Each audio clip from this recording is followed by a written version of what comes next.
우리의 인생에는 두려움의 요소들이 많습니다. 각 시대마다, 각 시기마다 두려움들이 있죠. 가장 큰 두려움이 뭐냐라고 물어보니까 그것은 바로 이 불확실한 미래에 대한 두려움, 내일을 알지 못하는 이 불확실한 미래가 가장 두렵다라고 사람들이 대답했습니다.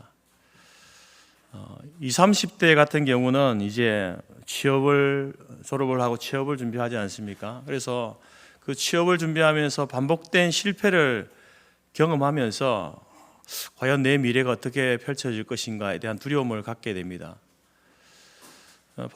반복적으로 시험에 떨어지거나 취업에 실패하면서 또 우리 청년들이 나는 인생의 실패자인가? 이런 생각도 한답니다.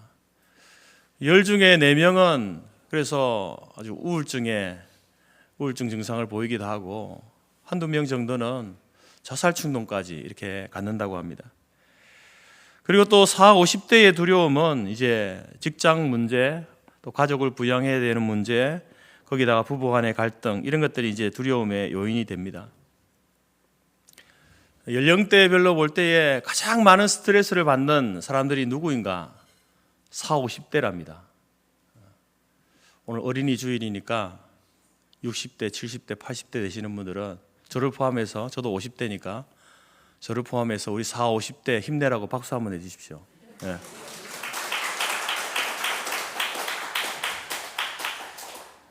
겉으로 보기에는 멀쩡하지만 스트레스를 가장 많이 받는 40, 50대라는 거죠. 그리고 60대 이상 되신 분들은 이제 그들의 두려움은 건강에 대한 문제죠. 질병에 대한 두려움, 또 죽음에 대한 두려움, 이런 두려움들이 있습니다. 이렇게 볼 때에 20대의 두려움을 넘었다고 해서 두려움이 없는 것이 아니고 30대의 두려움이 또 있습니다.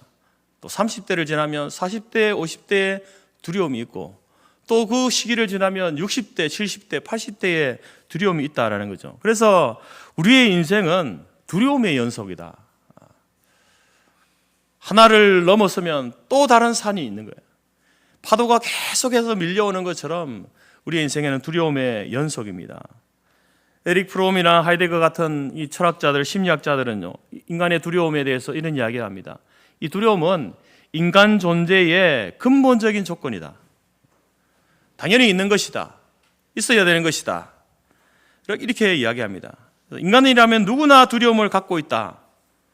맞는 말이지 않습니까? 두려움이 있으니까. 하지만 우리 신앙의 선배들, 존 칼빈 목사님이라든지 조나단 에드워드 목사님, 또 아브라함 카이프 같은 이러한 목사님들, 그분들이 공히 이 두려움에 대해서 이런 이야기를 합니다. 두려움은 단순한 감정의 문제가 아니다. 두려움은 하나님의 주권과 은혜 속에서 해석되어야 될 신앙적인 주제이다. 그냥 자연스럽게 일어나는 인간 존재의 근본적인 문제를 넘어서서 하나님의 은혜와 주권 속에서 해결되어야 될 신앙적인 문제이다. 그래서 다시 말해서 이 두려움은요, 회복되고 치유되어야 할 것입니다. 최근에 여러분들을 힘들게 하는 일이 있었습니까? 여러분 자신의 잘못된 판단이나 아니면 타인의 일방적인 잘못 때문에, 아니면 이 시대적인 환경이 그래서 무엇이 되었든지 여러분을 힘들게 하고 두렵게 만드는 그러한 일들이 있었습니까? 하나가 아니라 그것이 계속해서 반복적으로 파도처럼 그렇게 밀려올 때에, 우리를 공격해 들어올 때에 어떻게 그것을 극복하고 이겨낼 수 있을까요? 철학자들은 이야기합니다. 알베르트 카뮈는 자연스럽게 받아들여라. 자연스럽게 받아들이고 네 인생에 몰입해라.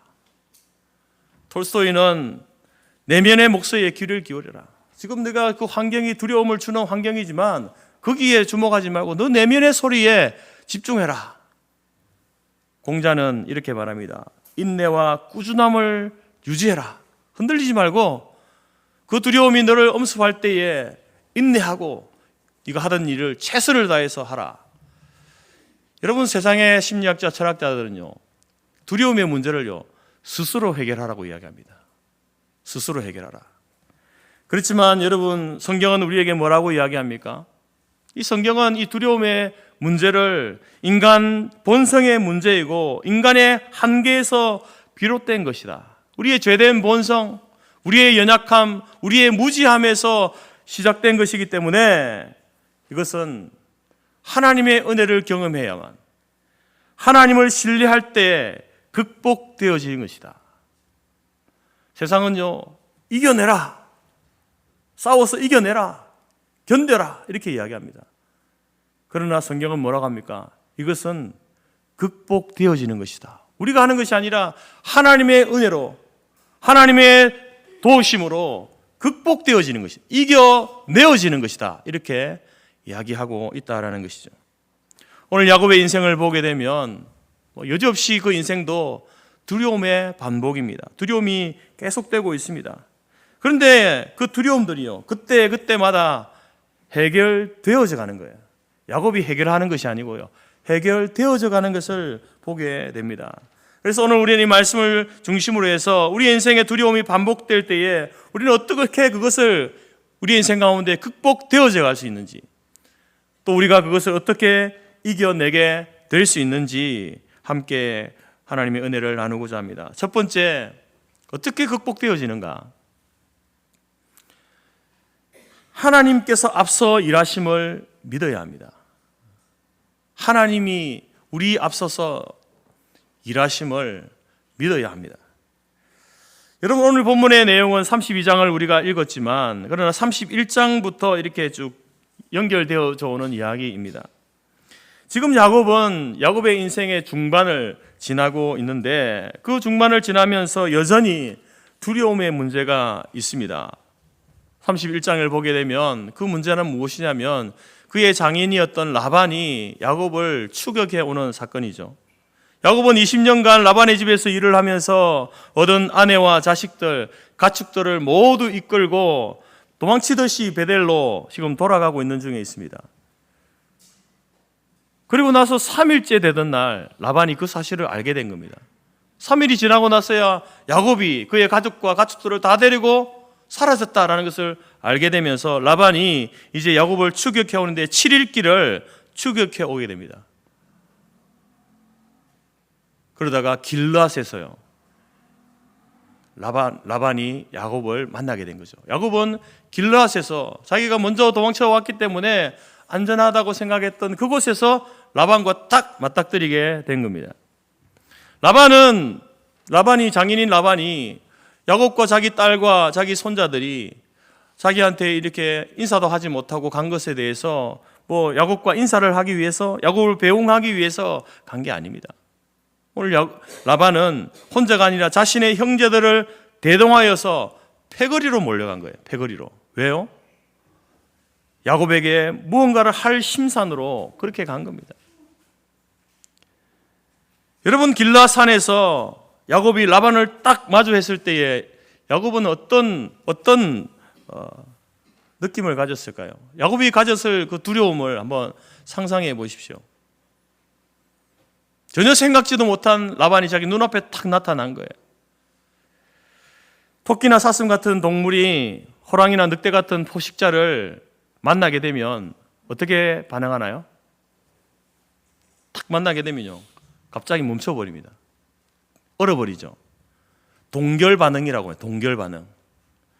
다른 말로는요, 죽은 척 하는 거예요. 그게 죽은 척 하는 거랍니다. 탁 이렇게 보면은 하고 이렇게 된 이 순간이 죽은 척 하는 겁니다. 왜요? 살기 위해서. 자기가 죽은 척 하면은 저 포식자가 나를 잡아먹지 않겠지. 그런 이제 본능적인 그러한 행동이라는 거죠. 아마 야곱도 그랬을 것 같습니다. 라반을 봤을 때에 얼어버린 거예요. 자기 주변의 모든 것들이 시간이 멈춘 듯이 자기의 사지도 정지되어 버린 그런 아마 두려움을 느꼈을 겁니다. 라반은 그런 야곱을 향하여서 몰아세웁니다. 뭐라고 이야기합니까? 너는 나를 속였다. 나에게서 도망쳤다. 나의 딸들을 강제로 끌고 갔다. 나에게는 너를 해할 만한 능력과 힘이 있다. 이렇게 이야기합니다. 그 말을 들었을 때에 야곱은 이제 끝났구나, 이런 생각을 하지 않았을까요? 그런데 갑자기 태도가 돌변합니다. 그러면서 하는 말이 뭡니까? 그런데 어젯밤에 하나님께서 꿈에 나타나 말씀하시기를 야곱에게 선악간에 말하지 말아라 이렇게 하셨다. 이런 말을 하는 거예요. 분노로 가득 찬 라반이 야곱을 만나기 전날 밤에 야곱을 어떻게 하려고 쫓아갔던 그 라반에게 그 전날 밤에 하나님께서 라반에게 꿈에 나타나서 하신 일을 이야기하는 거예요. 야곱은 지금 도망치듯이 떠나오지 않았습니까? 그렇지만 그가 베델로 향해 가고 있는데 그 일은 사실 하나님께서 야곱에게 원하시던 일이었고, 그가 이제 하란으로 갈 때에 베델에서 하나님을 만나잖아요. 그때 하나님 앞에 야곱도 약속한 거예요. 돌아오겠다고. 그리고 하나님께서도 약속하셨죠. 내가 너를 반드시 다시 돌아오도록 하겠다. 이런 약속을 하셨죠. 그래서 사실상 도망치듯 나오는 것 같지만 베들로 나아가는 이 길은요, 야곱도 약속한 것이고 하나님께서도 원하시는 일을 지금 하고 있는 겁니다. 그 상황 가운데 이 야곱이 두려움 가운데 사로잡혀 있는 거죠. 그때 하나님께서는 야곱을 모른 척하지 않는 거예요. 사랑하는 성도 여러분, 하나님은 우리와 동행하시는 하나님이신 줄 믿습니다. 우리의 좌우에서 우리와 함께 우리의 인생의 길을 걸어가시는 분이 우리 하나님이세요. 근데 때로는 하나님께서는요, 우리와 함께 동행하시지만 때로는 우리 앞서서 일하시고 행하시는 하나님이십니다. 오늘 야곱 가운데 바로 그렇게 하나님께서 그 라반의 분노를 잠재우기 위해서 꿈에 나타나서 하나님이 야곱 앞서서 일하시고 행하시는 모습을 우리가 보게 되는 것 아니겠습니까? 그런데 이러한 일들이 한 번 있는 게 아니고 또 있었어요. 이미 그 전에 또 있었습니다. 자, 이제 라반과 평화조약을 맺고 이제 야곱이 가졌던 그 두려움이요, 뭔가 자기에게 뭔가 나쁜 일이 일어날 것이다 라고 생각해서 두려움을 가졌었는데 해프닝으로 끝난 거예요. 라반은 다시 하란으로 돌아갔습니다. 그리고 야곱이 이제 길을 가는데, 길을 가면서 그가 이제 오늘 32장 1절에 보니까 길을 가는데 하나님의 사자들이 그를 만난지라 이렇게 이야기합니다. 야곱이 길을 가다가 하나님의 사자, 천사들이 자기와 함께 하고 있다는 사실을 알게 된 거예요. 그래서 그곳 이름을 마하나임, 하나님의 군대라고 하는 그 마하나임이라고 이름을 짓게 됩니다. 야곱은 라반의 집에서 도망쳐 나올 때에 혼자인 줄 알았어요. 자기 혼자 나온 줄 알았습니다. 근데 혼자가 아니었던 겁니다. 하나님의 군대, 하나님의 천사들이 야곱과 함께 있었던 거예요. 그때 하나님께서 함께 야곱과 함께 나가게 하신 거죠. 근데 그걸 야곱은 몰랐던 겁니다. 그런데 오늘 이 길을 가다가 그가 영안이 열려져서 하나님의 천사들을 만나겠다. 하나님이 나 혼자 거기에서 외롭게 도망쳐 나오게 한 것이 아니라 하나님의 천사들을 동원하여서 나를 호위하는 가운데 내가 이곳까지 왔구나라는 사실을 알게 된 거죠. 이렇게 하나님께서는 야곱이 뭔가 일을 할 때에 앞서 일하시고 행하시는 하나님이심을 야곱이 경험하게 되는 겁니다. 여러분, 선지자 엘리야 시대 때도 이런 일이 있었습니다. 아람 왕이 이스라엘을 공격하기 위해서 이제 준비하고 있을 때에 엘리사가 그것을 알게 된 겁니다. 그래서 엘리사가 이스라엘에게 지금 아람 왕이 쳐들어오기 위해서 준비하고 있으니까 전쟁을 대비하십시오 이렇게 알려주게 된 거죠. 그래서 이 괘씸죄가 걸려가지고 아람 왕이 엘리사를 죽이려고 이렇게 군대를 보내게 됩니다. 그 상황을 지켜본 군대들이 몰려와서 엘리사를 죽이려고 하는 그 상황을 본 이 엘리사의 종이요, 두려움에 사로잡혔어요. 그때 엘리사가 기도를 합니다. 기도를 할 때에 그 엘리사 종의 영안이 열려져 가지고 엘리사 뒤에 불말과 불병거가 산에 가득한 것을 보게 된 거예요.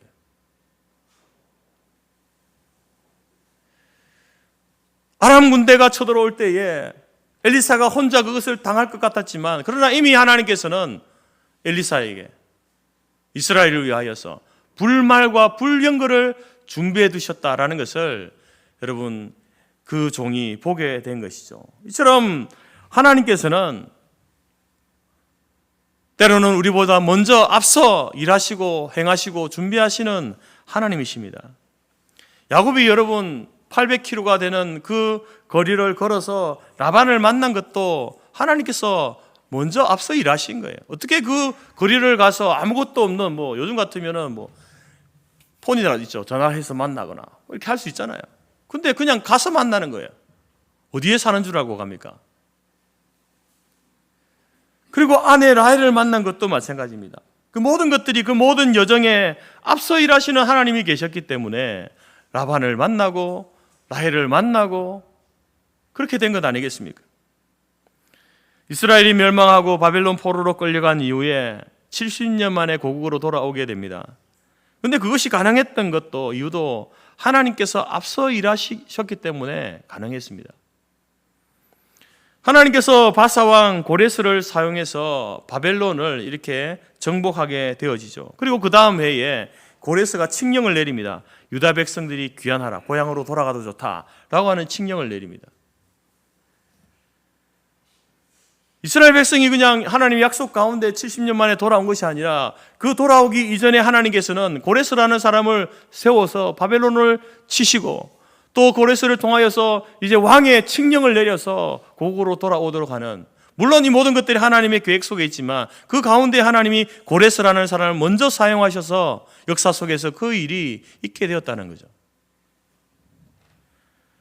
에스라 선지자는 이 사건을 두고 이렇게 이야기합니다. 여호와께서 예레미야의 입으로 하신 말씀을 응하게 하시려고 바사왕 고레스의 마음을 감동시키셨다. 비록 고레스가 하나님을 알지 못하는 사람일지라도 하나님께서는요, 바로 고레스의 마음을 감동시켜서 유다 백성들이 70년 만에 다시 고국으로 돌아갈 수 있도록 하나님이 예레미야를 통해서 약속하셨던 그 말씀을 이루는 그 일에 고레스를 사용하시는 거예요.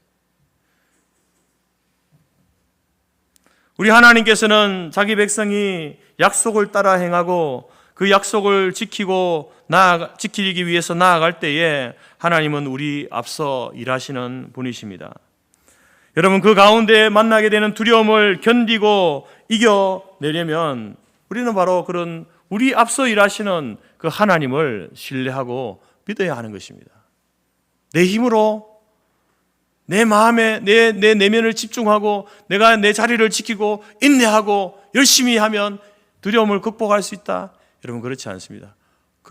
하나의 산은 넘을 수 있겠죠. 그러나 또 다른 산을 계속해서 넘을 수 있는 힘이, 그런 여러분 에너지가 우리에게는 없는 거예요. 그래서 하나님께서는 우리에게 뭐라고 합니까? 네 앞서 행하시는, 너와 동행하시고 때로 너 앞서 일하시고 행하시는 그 하나님을 신뢰하라. 신뢰할 때에 그 두려움이 극복되어지는 은혜를 우리가 경험하게 되는 것입니다. 지난 주간에 조희경 권사님의 소천과 장례식을 지나면서 저는 이런 질문을 던졌습니다. 왜 하나님께서는 권사님을 그 병상 가운데서 13년이라고 하는 시간을 견디게 하셨는가? 물론 이렇게 말을 하지 못해서 우리가 직접 물어보지는 못했지만 굉장히 힘들었을 것이다. 어쩌면 권사님의 인생 가운데 가장 힘든 시간이 그 13년의 시간이 아니었을까, 그런 생각을 합니다. 왜 하나님께서는 그토록 오랜 세월을 병상 가운데 있게 하셨을까? 저는 이 질문을 던지면서 답을 찾으려고 노력해 봤습니다. 근데 제가 이 권사님을 떠나보내면서 이제 그런 질문을 하고 권사님을 다시 바라보니까, 제가 찾아보니까 이제 권사님이 65세에 권사의 직분을 은퇴하셨더라고요. 교회 2013년에 은퇴하셨더라고요. 그리고 그때 나이가 이제 우리 아들, 따님 오셨지만 30대 후반, 40대 초반의 나이, 어느 정도 이제 기반을 잡고 그런 어머니 앞에 효도를 해야 되겠다라고 이런 이제 좀 철이들 그 시기. 그리고 또 이제 장로님도 장로로 은퇴하셔가지고 장로님과 이제 여유로운 삶의 여유를 즐길 수 있는 그 시간, 그때가 그때인 거예요. 65세. 근데 그때로부터 13년을 병상에 있게 하신 거예요. 왜 그랬을까? 저는 이것을 생각하면서 그 일은 권사님을 위해서라기보다는 가족들을 위한 하나님의 가슴 아픈 선택이 아니었나, 이런 생각이 들었습니다. 무슨 말이냐면, 우리 장로님이 평생 조희경 권사님의 이 도움을 받아 오신 분이거든요. 그런데 그 권사님이 쓰러지신 거예요. 만약 그때 돌아가셨다 그럼 남편으로서 장로님이 갖게 될 그 어떤 마음의 미안함, 아무것도 해주지 못했는데 죄책감, 상실감, 이것을 가지고 어떻게 살 수 있었을까? 그 13년 또 앞으로의 인생을 어떻게 살아가게 될까?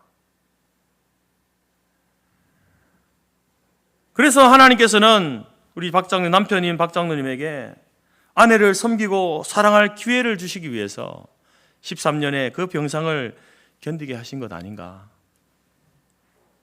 마찬가지로 우리 자녀들도 제대로 된 효도 한 번 못했는데, 그때 어머니가 이렇게 돌아가 버리시면, 어머니가 계시지 않으면 이제 평생을 그 허한 가슴으로, 뻥 뚫린 가슴으로 살아가야 되지 않겠습니까?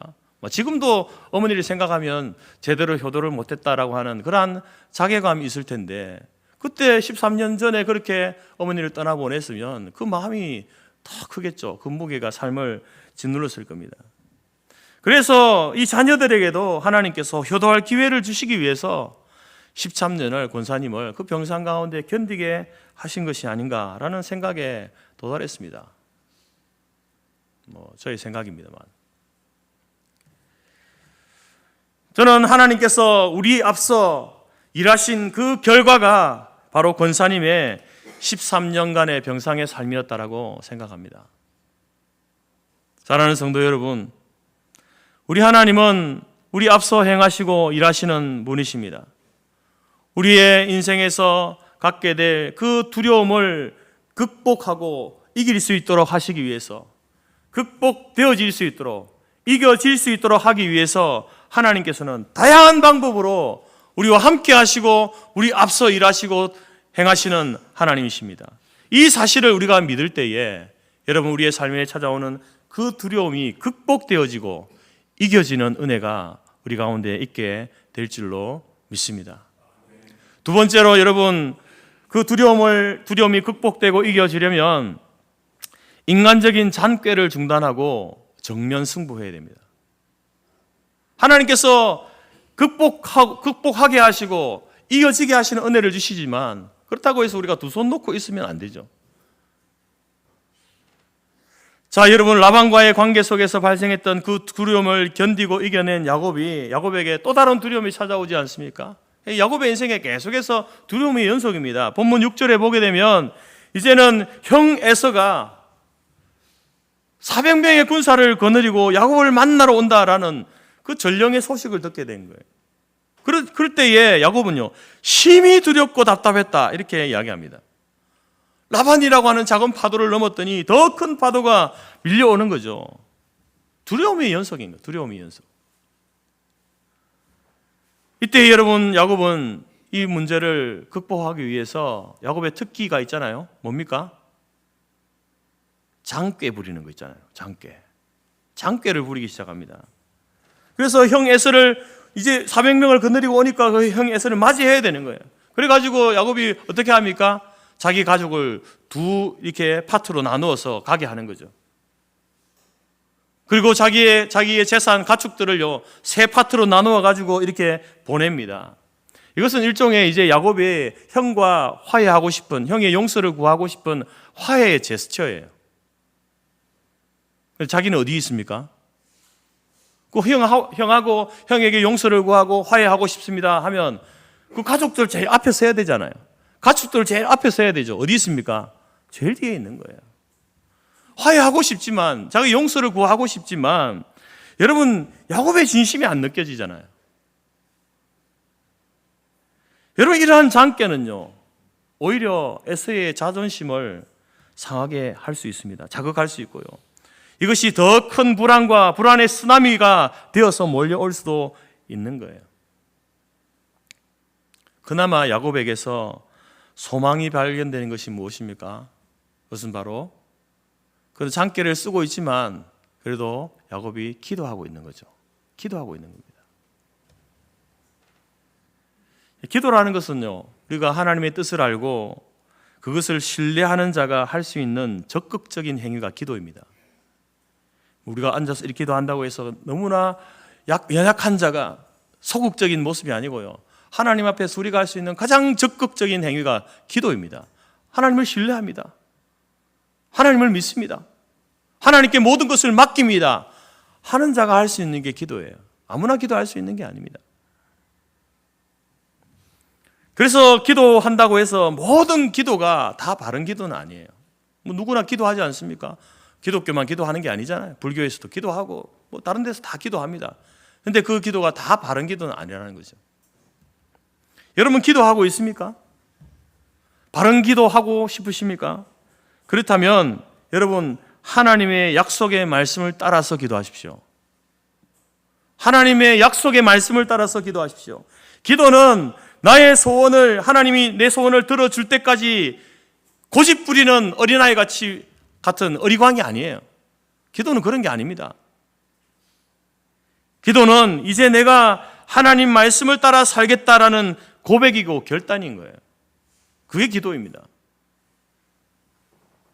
9절부터 12절까지 야곱의 기도가 무엇입니까? 하나님, 전에 저를 내 고향, 내 족속에게 돌아오도록 하시겠다고 약속하셨죠. 이제 제가 그곳으로 돌아가고 있습니다. 그런데 형 에서가 우리를 칠까, 저를 칠까 두렵습니다.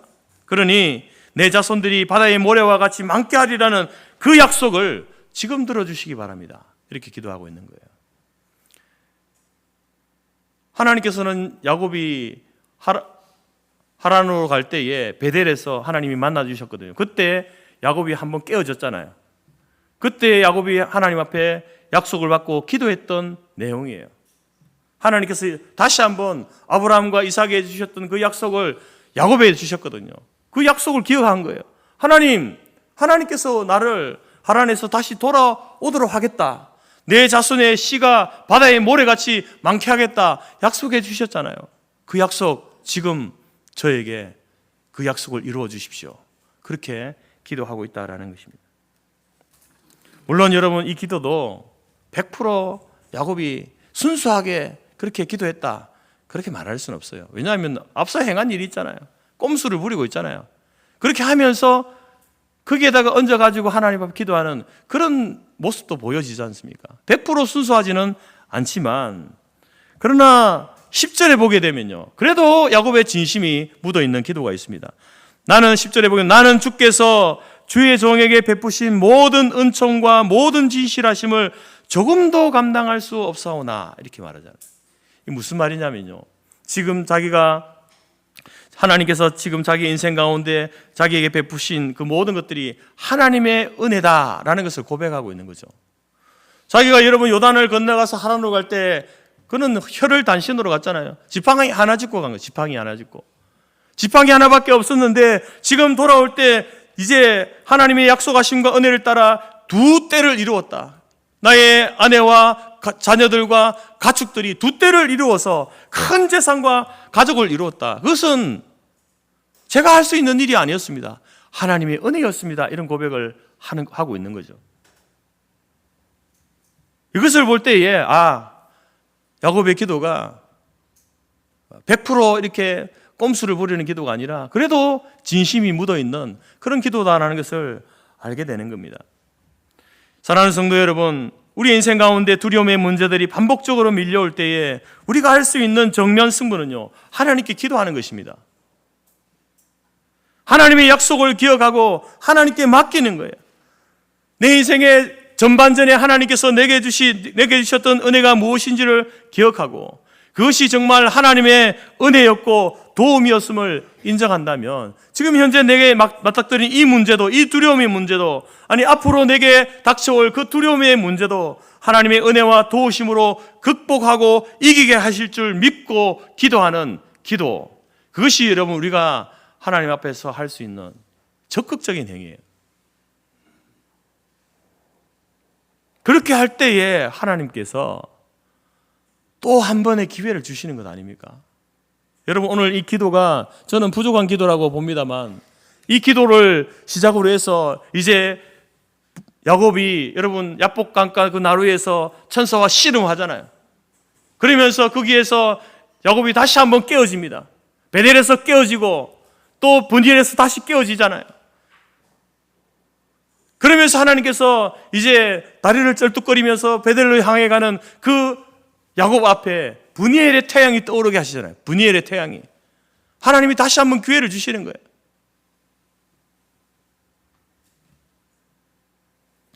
그리고 여러분, 야곱과 에서가 극적으로 이제 만나게 되었을 때에 그 내용들이 이제 여러분 또 뒤에 기록되어 있습니다. 33장에 기록되어 있어요. 여러분 읽어보십시오. 우리 새벽에 큐티 하시는 분들은 이미 다 보셨겠지만, 처음에는 어땠습니까? 가축 뒤에, 가족들 뒤에, 맨 뒤에, 꼬랑지에 있었잖아요. 브니엘까지 갈 때 야복강가 거기서도 혼자 남았었거든요. 다 보내고. 근데 거기에서 다시 하나님을 만나고 씨름하고 기도하면서 야곱은요, 어떻게 했습니까? 형을 만날 때 어디에 서 있습니까? 가족들보다, 가축들보다 맨 앞에 서 있어요.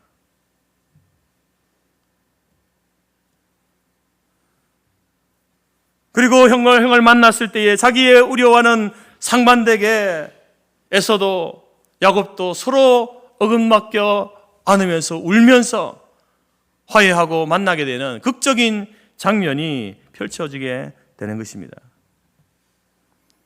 이렇게 야곱은 모든 두려움의 요소들을 이기고 하나님의 약속을 성취할 복된 인생으로 이제 그 인생을 살아가게 되는 것들을 보게 되어집니다. 사랑하는 성도 여러분, 우리의 인생에 여러 가지 두려움의 요소들이 지금도 있고 순간순간 우리는 그 두려움과 직면해야 될 때가 많습니다. 그 순간 어떻게 그것을 견디고 이겨나가고 계십니까? 세상적인 방법, 인간의 잔꾀가 아니라 우리 앞서 일하시고 행하시는 하나님을 신뢰하시기 바랍니다. 하나님은 결코 우리를 홀로 두지 아니하시는 분이에요. 우리가 감당하지 못할 시험을 만났을 때 하나님께서 먼저 앞서 일하시고 행하셔서 여러분 그것을 뛰어넘도록 하시는 거예요. 그리고 우리가 약속을 따라, 말씀을 따라 기도할 때에 하나님께서는요, 그 약속하신 것을요, 반드시 이루어 주시는 분이에요. 하나님의 약점이 뭔 줄 아세요?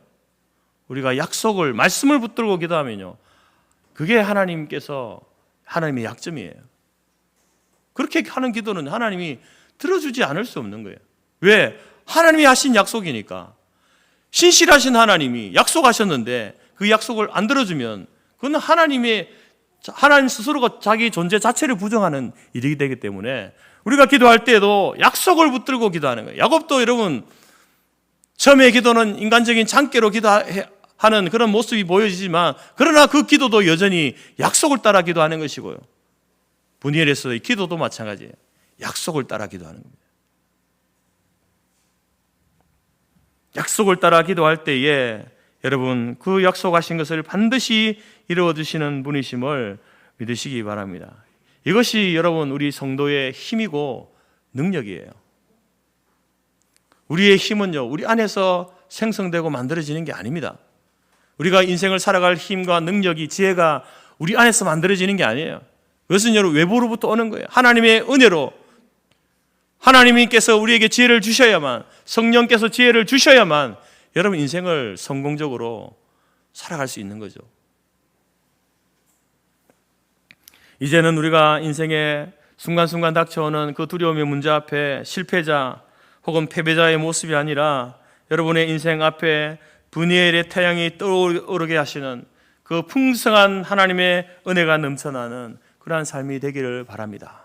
그렇게 되기 위해서 여러분의 인생에 동행하시는 하나님, 때로 내 앞서 일하시고 행하시는 하나님을 신뢰하시기 바랍니다. 그리고 그 하나님의 약속의 말씀을 붙들고 때로는 금식하며 기도하십시오. 눈물, 콧물 쏟으면서 하나님 앞에 메어 달리셔야 됩니다. 그렇게 기도할 때에 하나님께서 약속하신 대로 우리 가운데 응답하시고 그 두려움을 능히 극복하도록, 이겨내도록 하시는 하나님의 지혜와 힘과 능력을 우리에게 주실 줄 믿습니다. 여러분 인생 앞에 놓여진 그 어떤 두려움, 문제 앞에서도 결코 주저앉지 마시고 다시 한번 하나님께서 우리에게 허락하신 이 놀라운 은혜들을 경험하여서 여러분의 삶의 후반전에 하나님께서 나를 이렇게 인도하시고 도우셨다, 서로가 서로에게 간증하고 그 하나님을 높이는 복된 인생, 복된 삶이 저와 여러분의 삶이 되어지기를 주님의 이름으로 축복합니다. 기도하겠습니다. 하나님 아버지 감사합니다.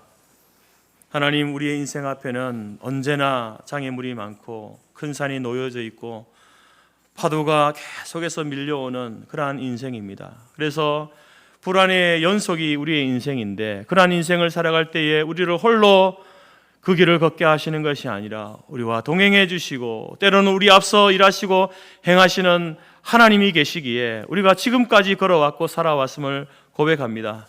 하나님, 현재 우리에게 맞닥뜨린 인생의 불안의 문제도, 하나님 우리가 앞으로 우리에게 닥쳐올 그 문제들도 우리가 직면할 때에 우리 앞서 일하시고 행하시는 하나님을 신뢰하도록 주여 우리에게 믿음을 더하여 주옵소서.